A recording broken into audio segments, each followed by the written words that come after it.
Hey, what's going on, guys? Finally doing the review on the Thrunite TN30. What a beast of a light.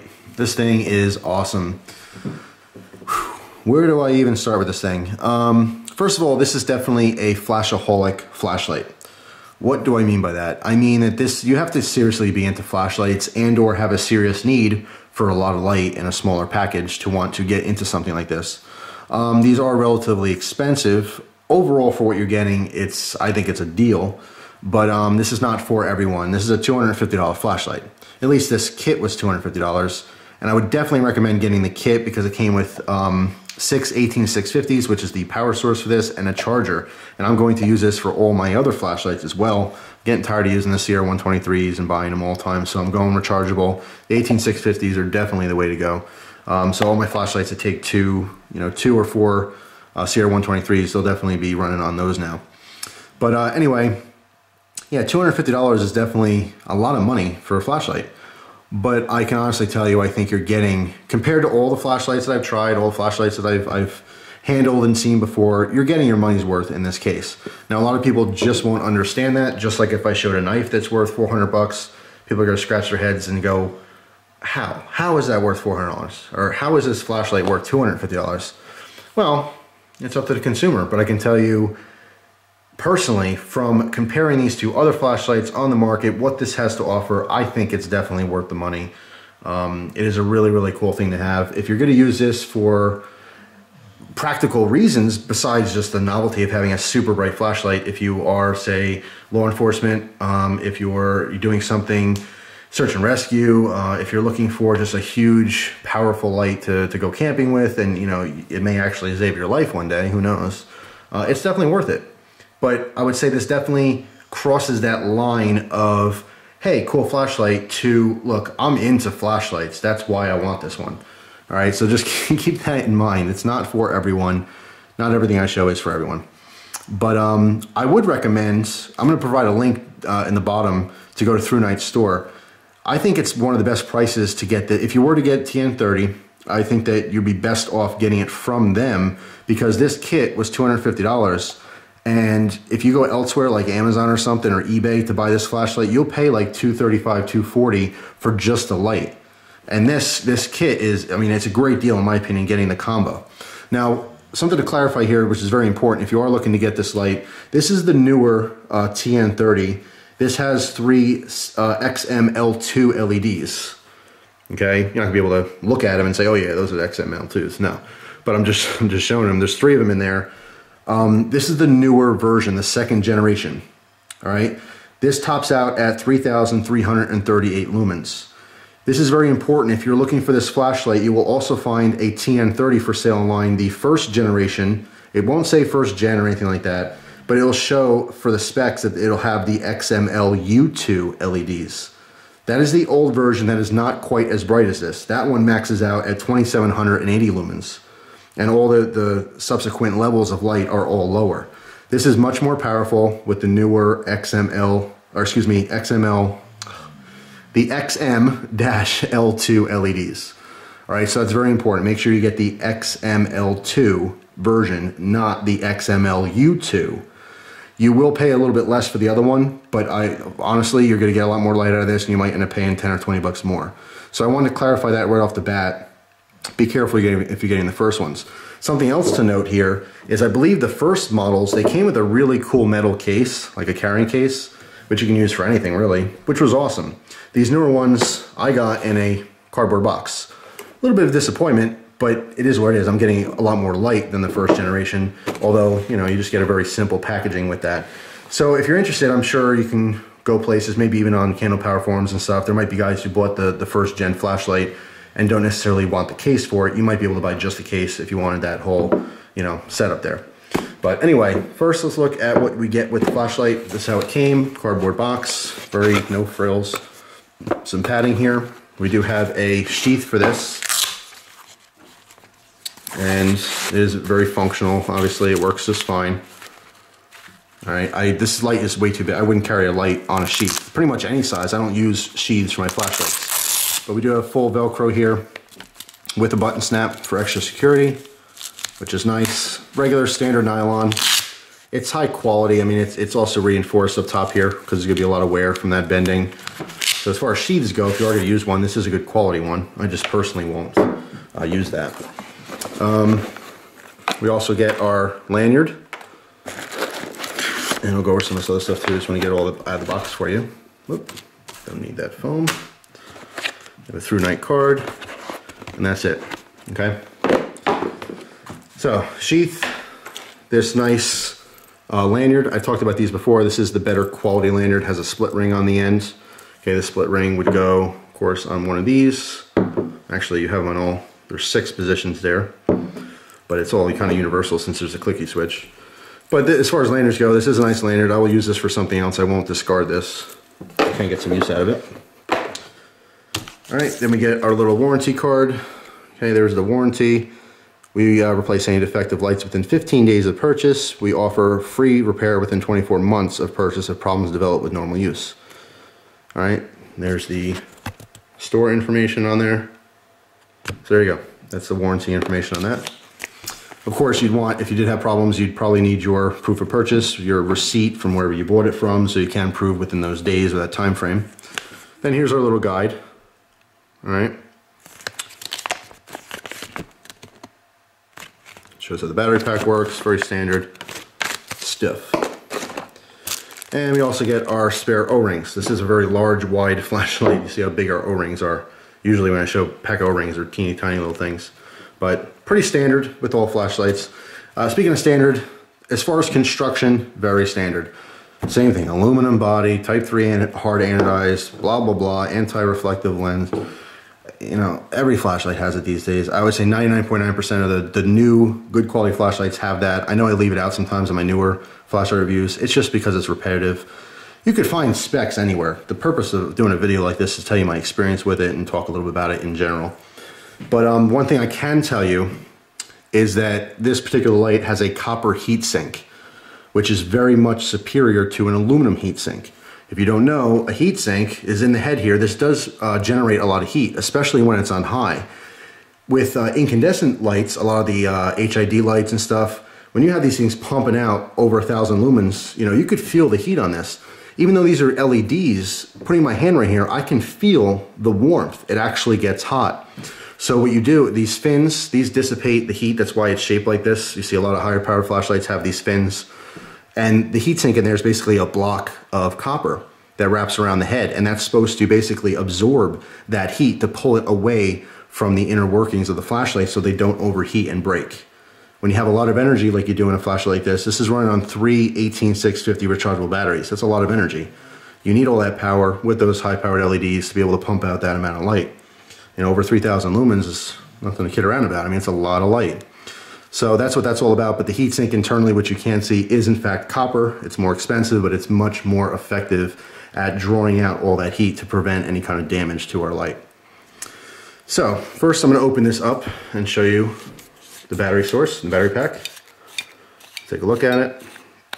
One thing that I didn't necessarily like is on the bottom here, our clicky switch. Although it's very accessible, I'm sure if it broke, you can, you know, I mean, you would send it back, you wouldn't do repairs yourself. But if you notice, it is loose in here. Okay, I thought that it was maybe broken. A lot of times on flashlights, it's usually mounted, you know. It doesn't change anything. It was just kind of odd that it's set up like this, but that's totally normal. That's how they all are. It's just not mounted in here. This would be, the reason for this, I would imagine, is so you have access to this to replace your clicky switch. It's a very standard size. If you wanted to, you can replace this rubber boot with something else. They make glow-in-the-dark ones, orange color ones, whatever you want. So it's just quick access to that. Okay, so there's our actual clicky switch. So you see how that works. We have a double spring system in here. And then here is our battery pack. Okay, what's nice about this is that you can put this in either way. The terminals are exactly the same on both sides, so there's no wrong way to put the battery pack in. On some flashlights, if you don't have reverse polarity protection, if you put batteries back, the batteries in backwards, it could damage the light. You don't have to worry about that. All right, so we have our 3 cells in here. I'm not gonna take them all out, but you see the construction. Very common construction for a multi-cell pack like this. Very easy to put the cells in. All right, and of course there are you know, plus and minuses for positive and negative terminals, so you put them in the correct way in the pack. But once in the pack, like I said, there's no wrong way to put it inside the body of the flashlight. So you put that in first. I just put this in upside down to rest it, and then put on our cap here. The thread quality is very good, just like most new flashlights. Make sure you do not strip the threads or cross thread. So you know, turn backwards first till you feel it kind of click, and then you want to slowly turn that. And if you feel any kind of resistance, stop. You're probably cross threading. You want to make sure you don't damage that. All right, now the business end. Oh, by the way, let me grab a tape measure so I can give you some dimensions on this, because this is a very large light in my opinion. So I want to give you some dimensions as far as the diameter of the head. See, our outside diameter, 2.5 inches. All right, as far as length of the body, 7 inches, slightly over 7. All right, so I mean this is a big light. You can see it in my hand. All right, the one thing, kind of a downside, not a huge deal, but being so big, you gotta have a man hand here. Okay, having a tail clicky like this, you know, you can't have any wimpy little hand. This is a little bit of a hefty light here. So I mean, it's kind of weird to have a tail clicky like that, but it's really not a big deal. I didn't have any problems with it personally. I didn't want to mention that if you do happen to have a tiny hand or something, and you may have to, you know, use 2 hands to operate this. Yeah, let's look at the business end here. We have our 3 XM-L2 LEDs, very high powered. Now, because there's 3 of them in there, you can see the orientation of our reflectors. All right, it's one reflector, but it's milled out for 3 separate sections like that. Now, although you don't see it in the beam shots because I'm not close to a wall, you will have a little bit of artifacts if you're shining this from about 10 feet or so. All right, there's no way around this. There's no other way to set up 3 LEDs and have a reflector like this. It's not completely cylindrical without having some kind of artifacts. What I mean by that is that if you're using this on a lighter light mode and you're close to, say, a wall or something, you can see this kind of triangular, I don't know what to call that, a circle triangle pattern, almost like a biohazard style pattern. You will see that reflecting as opposed to just a giant circle. It's not a big deal. In fact, once you ramp up to about the 3rd stage of light, it dissipates completely, and you're not using this light very close to anything. There are low modes if you need to use this light for up close, but you don't notice that artifact. Actually, you know what, here, let me show you. On the lowest mode here, if I were to come close to the table, let me zoom in the camera a little bit so you can see this better. See how it's just a circle of light, and as I come in close, you could see basically 3 smaller circles. That's how it's reflecting. That's what I'm talking about. You'd see that on the wall very slightly. By the way, the first mode here is only 1.2 lumens, and it would run like this on fresh cells for 1,200 hours. That's insane runtime. But anyway, so I did want to mention that. It does show some artifacts, but that is very, very common for this style of light. We do have a crenulated bezel, which means if you put this, I mean, most people like crenulated bezels because they talk about the tactical purposes. This particular flashlight and the fact that they're so narrow and they're not deep at all, we're not talking about a bezel for defensive purposes where you're going to jam it in someone's face. It's not tactical by any means. The purpose for this is if you happen to have it on and facing down with the head down on a flat surface, especially with a higher level of light output, you will visually notice that it's on so you can turn it off if need be, as opposed to not knowing it's on and the battery's draining. That's the purpose of a crenulated bezel. That's all that is. Fancy. It scallops in our bezel. Crenulated, I suppose. We do have the tail clicky here. I'll put this on a slightly higher level so you can see this output. Lightly press in for momentary on, like a lot of flashlights. All right, or click it for a constant on. Very simple UI or user interface. Very easy to do. All right, once the light is on, you have this rotating kind of a ring here, okay? And obviously you can see you have a visual indicator as to low and then high. So we have all of our steps. As we turn this, we have a very solid click. You can't hear, it's not audibly loud, like it doesn't go click, click, click, but I can feel that it's not going to very easily move into different positions. There is a solid click feeling once you're turning this, so you know what the definitive different spots are. All right, so As we turn the ring, it'll ramp up into different lighting outputs. And I'll go over those in the runtimes in a minute. Then we get to the standby mode. Standby is basically off.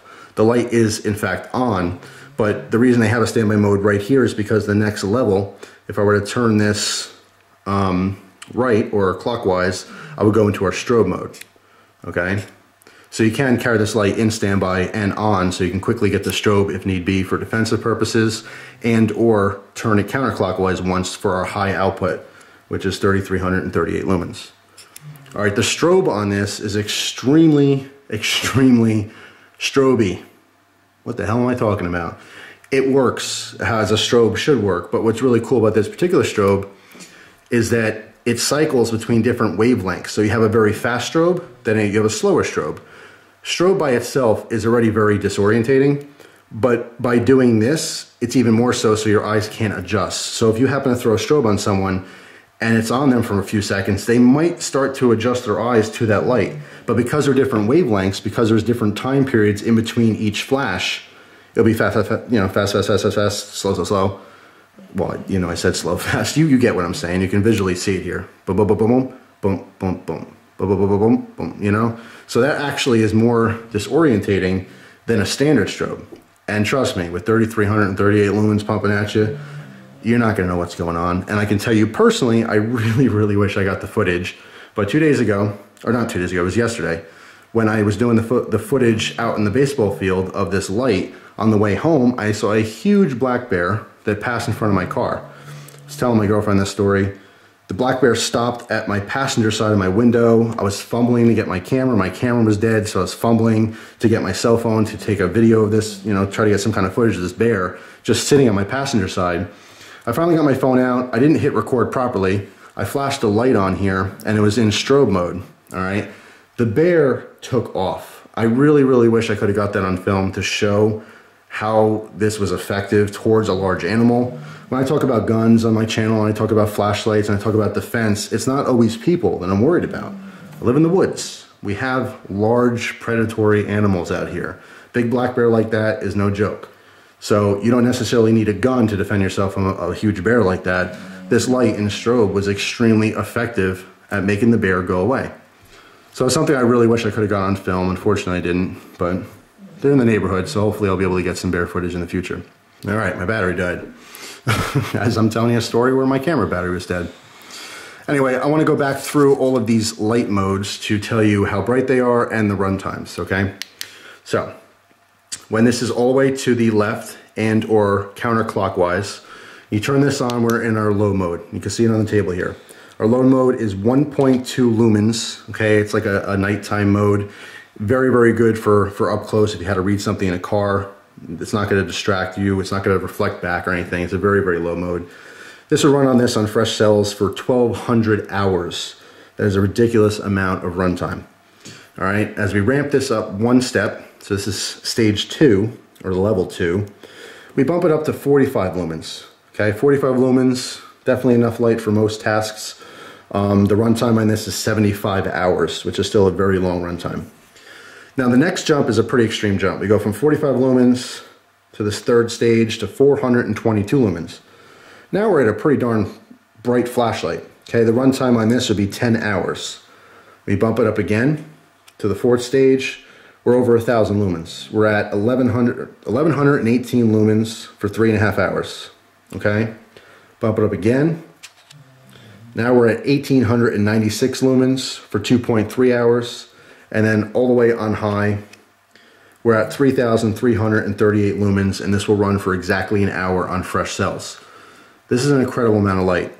When we go to strobe, even though we're at the same 3,338 lumens, we'll actually gain 0.8 hours on the runtime because of the fact that it's in strobe mode and not constant on like that.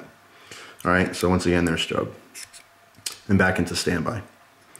So this light does give you a lot of different options. Just because it's very big and powerful, you don't necessarily need, you don't necessarily need that high mode all the time. So it does have versatility. Now in the very low mode, 1.2 lumens, we can actually see in there. If I turn this slightly, you can see those LEDs that are lit. But obviously, as I start ramping this up a little bit, you're not going to be able to see anything at all. But on the table like this, actually, hold on a second. Let me shut my lights off in the house, because you only need to be on high mode to be able to put this on the table and light up the entire living area here. So this is on low. All right. And I'm going to slowly ramp this up so you can see the different levels. The second stage, third stage, fourth, fifth, sixth. All right, standby and then strobe. All right, so just like this, this is my house. This is my living room. I have no lights on at all, this entire area, but you can see everything perfectly fine. So there it is, guys. That is the Thrunite TN30. This flashlight was designed to basically give you all flood. And you'll see this in the beam shots in a moment. Although you get a lot of throw. When I'm in the baseball field, you know, outfield, the fence there is 230 feet. This light easily shines out to 230 feet, but it's not specifically what it's designed for. It's designed to give you a nice wide beam. All right, so it's all flood. It's all area light, not specifically for throw. It just so happens that it does throw as well. So I think it's really versatile for a light. I think that you can easily, in a handheld package, light up a whole workshop, a whole area if you need to. If you're doing some kind of construction or something, you should be equipped with the proper lighting anyway, but it's a great backup for something like that. Being as big as it is, what I might have liked to see on this particular flashlight, although it's not necessarily possible, just because of the fact that, you know, with the shape and everything, we have our battery pack in the middle. It'd be nice if maybe on one side they had just a little bit of a metal piece here with some threading to fit a standard tripod. I think that this light would be awesome. I mean, it's already an awesome light, but just thinking out loud, if it had a little section somewhere in the middle here, maybe around the ring, underneath where you're adjusting it, maybe just some kind of attachment point so I can basically mount this onto my tripod and I can use this as an area light so it's hands-free.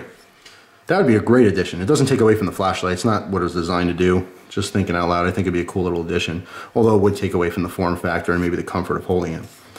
But the light is easy to wield if you need to. Like I said, you just need some man hands, you know. Can't go out there with little kitty hands or tiny little girl hands. If you can't hold a Burger King Whopper, you certainly can't hold a Thrunite TN30. But for everyone else, you should be just fine. I think it's an awesome light. Like I said, I highly recommend getting the package deal here so you can use these rechargeables. It's just the way to go in my opinion, but like I said, please be aware of what you're purchasing. If you see a better price for this, like the older versions you can get for 200 bucks.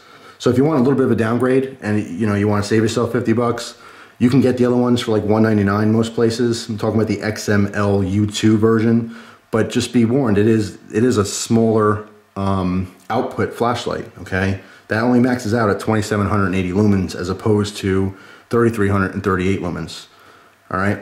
But besides that, I think it's an awesome light. I think it's really cool. I think if you're specifically a flashlight person, it's a must-have item in your collection. But if you're not that much into flashlights, it's definitely not for you. It's a very cool thing, but it's a lot of money for something that's pretty cool. Just like a very expensive knife, it's going to perform what it was meant to do very well. But if you don't appreciate that, you may not want to spend the money on that. But speaking of which, I'm definitely going to have some more reviews coming up soon on some very affordable AA flashlights as well for anyone looking for like new EDC options.